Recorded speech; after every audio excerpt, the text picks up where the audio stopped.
мақомот дар ошкор кардани омилони қатли аҳлиддин ва 3 фарзандаш мушкилӣ мекашанд. сокинони деҳа ҳаррӯза ба бозпурсӣ даъват мешаванд. рӯзе ки мо ба деҳаи меҳнатобод рафтем, дар идораи ҷамоати Қумсангир кормандони пулис чанд сокинро бозпурсӣ мекарданд. мақомот омадан, ҳамаи мақомотҳо омадаги тафтишот кайсан, ҳолам идома дорад. ягон натиҷа ҳозир нест то ҳозир. ҳамсар ва як писари Аҳлиддин Маҳмадов ки зинда мондан дар беморхонаи марказии ноҳияи Ҷайҳун дар бахши эҳёгарӣ бистариянд. онҳо зери назорати кормандони ҳифзи ҳуқуқ қарор доранд ва ба мо иҷозат надоданд то аз аҳволи онҳо бохабар шавем. аммо табибон ва наздиконашон дар суҳбати бидуни камера гуфтанд ки ҳоли писари Аҳлиддин беҳтар ва ҳоли ҳамсараш сангин аст. мегӯянд писари 11-солаи Аҳлиддин ба гап даромадааст, аммо баъз суолҳо ҷавоб намегӯяд ва пайваста хоҳиш мекунад ки падарашро ба наздаш биёранд.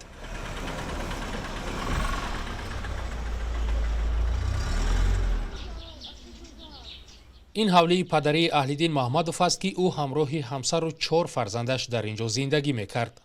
мақомот баъд аз қатли ӯ ва фарзандонаш атрофи ин ҳуҷраҳоро банд кашиданд. курпаву амволи дигари сӯхта шуда аз ҳамон ҳуҷраҳо бароварда шуданд. субҳи 12 июн вақте ҳамсояҳо аз ҳодиса огоҳ шуда омаданд, хона месӯхт. соати 5 пагоҳӣ мара занг задан, ман омадам, ҳамин ҳодисаро дидам. ҳаминҷа 3 фарзандаш мурдагӣ, худаш ва оилаш, як фарзанди карунигаш гуфтанд боркан балинса бурдан.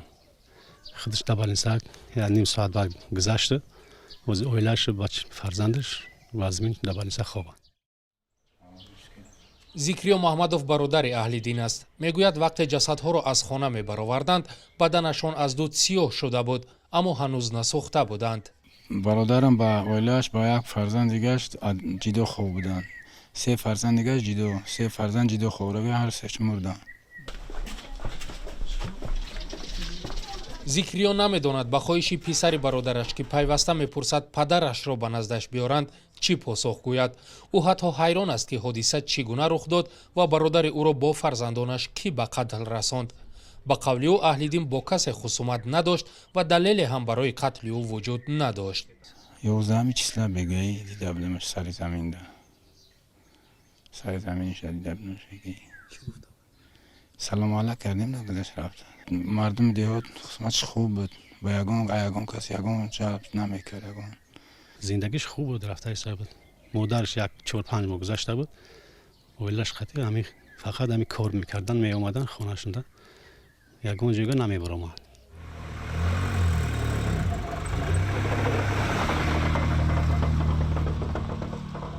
Аҳлиддин Маҳмадов асосан ба кишоварзӣ машғул будааст ва дар масоҳати 3 гектар замин ки айни замон мо дар он ҷо қарор дорем, хоҷагии деҳқонӣ доштааст. имсол ӯ дар заминҳояш гандум, картошка, пиёз, тарбуз, харбуза ва офтобпараст коридааст.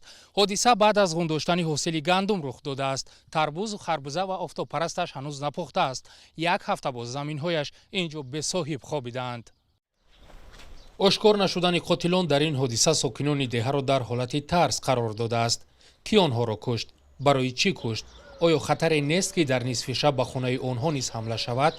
суолҳоеанд ки 1 ҳафта боз сокинони деҳаи меҳнатобод ва ноҳияи Ҷайҳун ба онҳо посух меҷӯянд. Амриддин Олимов, Радиои Озодӣ, Ҷайҳун.